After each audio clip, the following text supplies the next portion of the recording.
Hi, everybody, and thank you for joining me today. I have to confess, this is my second recording because this was probably the toughest episode I have recorded, just because it is my last. And actually, it is a lot more difficult letting go than I thought it would be. Yeah, I thought I would just show up, record a show, say bye, and cheers, that's it. But it's actually quite emotional. On the 10th of September 2021, I recorded the very first episode of Velo Dulce with Sarah Hill from South Africa, who openly spoke about her challenges at that stage with depression, not wanting to live anymore, and really shared her battles, which I thought was incredibly brave. And yeah, I can't believe it's 2 years down the line, and here I am on the last episode. I never planned it like this. I don't know how often we plan things in life. You know that saying, life happens when you're making plans. It feels a lot like that to me in my life. But I have been thinking about the show for a very long time and where I put my energy and focus. I work as a full-time content manager for an amazing company called Whale in Belgium. And I also released my first novel this year, and I've decided my focus needs to be that. I never realized how much hard work putting a podcast together actually is. It's a lot of work. In 2021 and 2022, I was doing an episode a week. And 2022, the second half, I changed it to an episode a month. But even that has been taxing, and it's been hard for me to admit that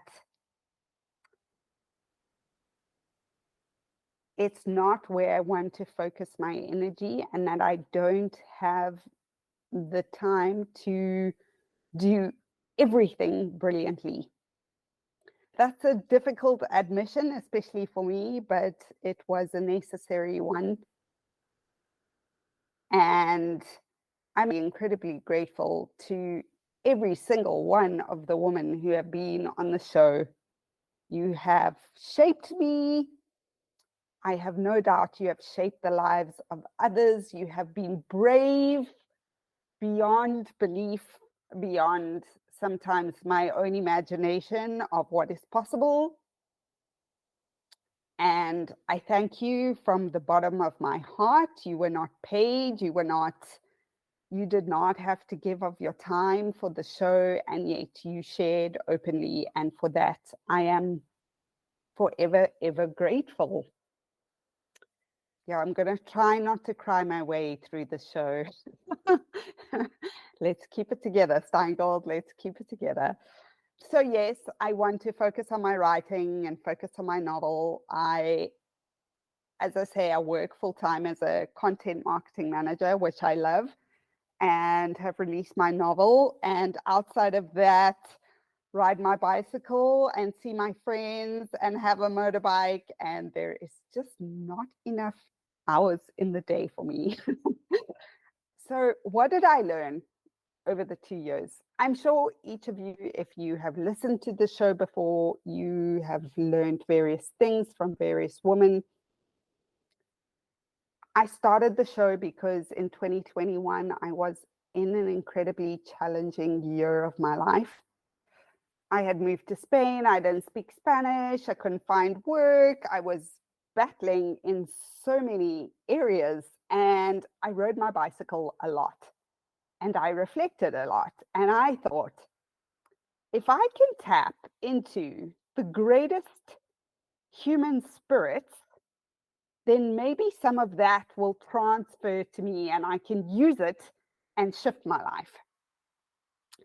And that's exactly what did and didn't happen. So what I learned is that while we are all the same, we are all different. I thought maybe, these women had made it because they had just encountered some luck, or their parents paid for them to get to the top, or they had some quality which made them different.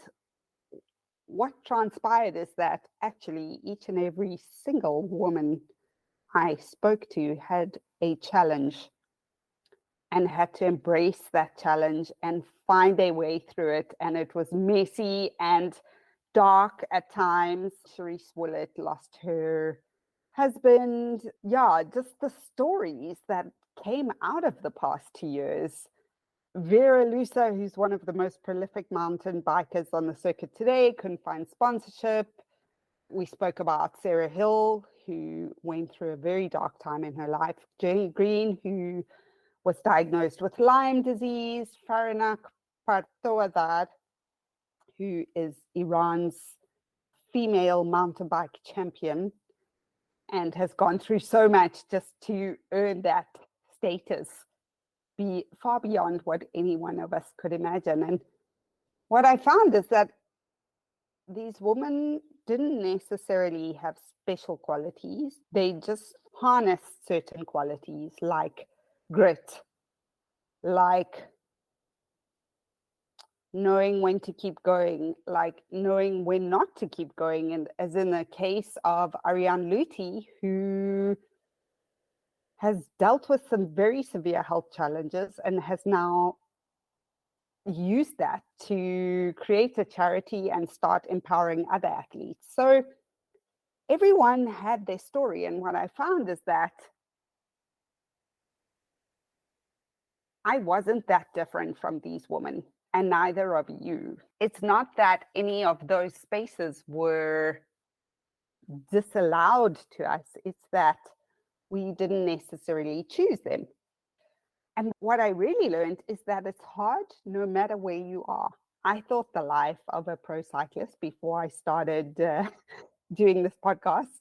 Actually, I remember watching the first women's Paris-Roubaix in 2021, and just I was beyond belief that these women were not being paid the same as the men. And yeah, that was one of the prompts to start the podcast. So I found that it's hard. Every single one of these women had gone through a challenge. And I think we all have to learn how to do that. And it's hard no matter where you are. I think sometimes it's totally natural to look and be like, oh, I wish I was a pro cyclist. I wish this, I wish that. Yeah, but that journey comes with its own set of very big challenges. So that was the number one lesson I learned. The number two lesson I learned is rejection. I don't love rejection. I'll be honest with you. I really don't. It's not my favorite thing. Yet I feel like it's a life theme. I wish I had kept every rejection letter I ever got, from jobs to book publishers to dates to you name it. I have been rejected in every and any way possible. And I'd love to tell you it's gotten easier, but it absolutely has not. And I remember for the show, when I first started, I was so excited. And I messaged quite a few pro women. And some of the great pros came back to me and said, yes, Lisa, I'd love to chat to you. And then they ghosted me, or they didn't reply to my messages, or they said yes, but then they didn't follow up. And I took it personally. What's the 4 agreements? Don't take things personally. I'm still working on that. I take the whole world personally. So yeah, I learned about rejection. And that was super tough, but super, super valuable. I learned that when I started the podcast, I thought maybe if I could just do what these women were doing, like I could be successful in my career or even cycling a bit better or whatever. But the thing is, you actually can't compare your life to any single person. You can't, because your story is not the same. And I think about how much we discount our own story. We discount that we even have a story because we see the story as so mundane, or we discount it, or because we haven't reached a specific level of success. And we discount our own stories, and then we compare ourselves to others. But actually, you can't compare yourself to anybody else, because that's not your story. It's not your path. Which brings me to the final lesson I learned, which literally makes me want to cry. And that is, it is not over until it's over. This is big, but guess like Sarah Hill, who wanted to take her life, or Ariane Lutti, who battled with illness and has gone on to a new beginning. Chanel Zaki Prinsloo, who couldn't get a job after varsity and is now the marketing director of Ferrari. It's never over till it's over. And the only way it's over is if we're not here anymore. And so that's my message to myself and my message to you as in this final podcast episode, is that it's not over wherever you are and whatever you're doing. Maybe you're not where you want to be, but this is not the end of your story. If it was the end of your story, you would not be here, and you certainly would not be listening to this podcast. And so if there is something ending, it does not mean it's over. It just means something new is going to begin. And that's the game of life. We don't know when, we don't know how, we don't know. Yeah, that's part of it. I think for a long time, I was like, I have to write the novel, and I have to do the podcast, and I have to do this, and I have to do that. And I've been exhausted, like absolutely exhausted. And probably about 3 months ago, I admitted to myself, I don't want to do the podcast anymore. Actually, it's a lot of work. I used to do one a week in the beginning when I started. Last year, I changed to one a month, and I've been doing one a month, but it's a lot of work, and I can't do everything properly. And so this needs to come to an end so that I can focus on other things.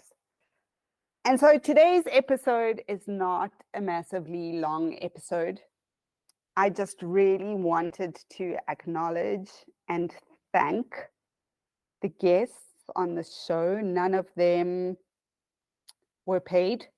They all gave of their time willingly, and not just their time, but their souls and their stories.